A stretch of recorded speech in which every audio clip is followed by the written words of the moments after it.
มาแล้วทุกคนวีโก้แชมป์เกียร์กับปุกโฟวินเนาะคันนี้เนาะเป็นปี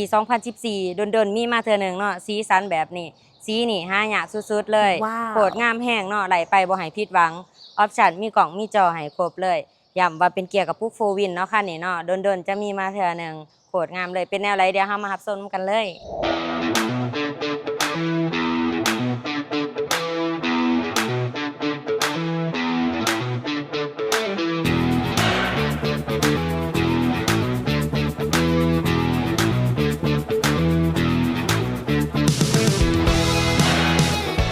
สบายดีทั้งสองเองเจเอ็นเล่าคาโดนเล่ามือนี้ประคำรีวิวมีรถวีโก้แชมป์งามๆจะมานำเสนอเนาะเป็นเกียร์กับปุกโฟวินเด้อคันนี้เด้อสีปอนงามๆเนาะ เป็นปี 2014เด้อแวนสามารถปรับแวนพับแวนได้สีนี่หายากสุดๆเลยเนาะโดนๆมีเข้ามาเทื่อหนึ่งเด้อเป็น4วินอีกเนาะ4x4กระดิกกระแจเฮามีให้ครบเด้อยางสกวาก็มีให้ราคาคันนี้แม่น890,000 บาทเนาะจ่ายสดจ่ายผ่อนมาโอมาล่มกันได้เด้อหรือว่ามาแลกมาเปลี่ยนมาเทิร์นกันก็ได้เนาะจ่ายเป็นเดือนเป็นปีได้ครบเลยเนาะโทรก่อนทุกครั้ง9733โต679หรือติดต่อมาที่2ทางแฟนเพจของเฮา JN ลาวคาโดดลาวเนาะ เมื่อทานมาทางออนไลน์เราจะมีโปรโมชั่นสุดพิเศษให้เนาะของแจกของแถมหลายอย่างแน่นอนเอามาเบิ่งทางในนำกันเลยทางในงามๆแบบนี้เลยเนาะห่อบ่อหนังไห้เด้อห่อบ่อหนังไห้เบิดทางหน้าทางหลังเนาะงามๆเลยลานหลังเนาะลานหลังก็เช่นเดียวกันกว้างแห้งคุมโทนสีดำโคตรงามเลยเนาะโคตรสะอาดเลยห่อบ่อหนังไห้ครบสุดพวงมาลัยมัลติฟังก์ชันเนาะหน้าจอกหน้าปอกหน้าปัดงามๆเลยเนาะ หน้าจอจะมีขึ้นมาแบบนี้เลย เมื่อเราออกรถเราก็มาต่างวันถูกวันที่ขึ้นเนาะโมงเมืองของมัน แล้วก็แอร์เนาะเปิดปิดได้สะดวกสบายเลยมักเย็นแห้งเย็นคอยเปิดได้ตามระดับเลยปรับขึ้นปรับลงได้ตามสะดวกเลยเนาะจะเป็นเกียร์กับปุกเด้อค่ะในเด้อมีโฟวินให้น้ำพร้อมเนาะหายากแห้งเด้อดนๆจะมีขับมาเทื่อหนึ่งเด้อวีโกที่มีโฟวินแบบนี้เนาะสุดตะบัดออกบ่โดยยังงามๆให้เลยเนาะ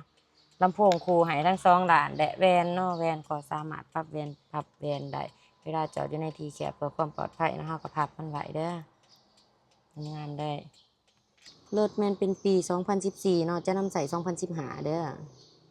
เดิมๆบ่เคยตำเคยเปลี่ยนเนาะเม็ดออกเม็ดอักเฮาอยู่ครบทุกจุดทุกเม็ดงามๆแบบนี้ได้อันหลังก็เส้นเดียวกันเนาะเม็ดอักยังงามๆเด้อเดิมๆแท้100%เบิ่งหลานหลังนำกันเลย อันนี้จะเป็นกล่องถอยเนาะเป็นกล่องหลานหลังแม็กไดเนอร์งามๆแบบนี้เลย เดิมๆเนาะ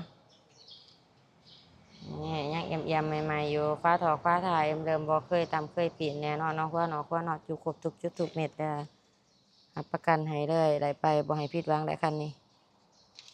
กะลิกระแจยางสกวาเฮาก็มีให้ครบเด้อเดี๋ยวเฮามาเบิ่งของจักรของเครื่องนํกันเลยของจักรของเครื่องถือว่ายังดียังเอี่ยมเนาะว่าเนาะว่าน็อตของเฮาอยู่ครบทุกจุดทุกเม็ดเด้อเดิมๆแท้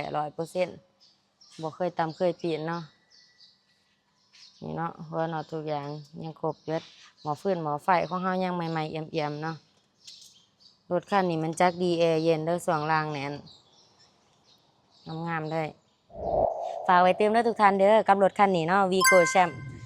งามๆเลยเป็นปี 2014เนาะออปชั่นมีกล่องมีจอให้เด้อเกียร์กับปุกโฟวินเนาะหายากสุดๆเลยมีโดนๆมีมาเทื่อหนึงเด้อสีนี่เด้อราคาคันนี้แม่น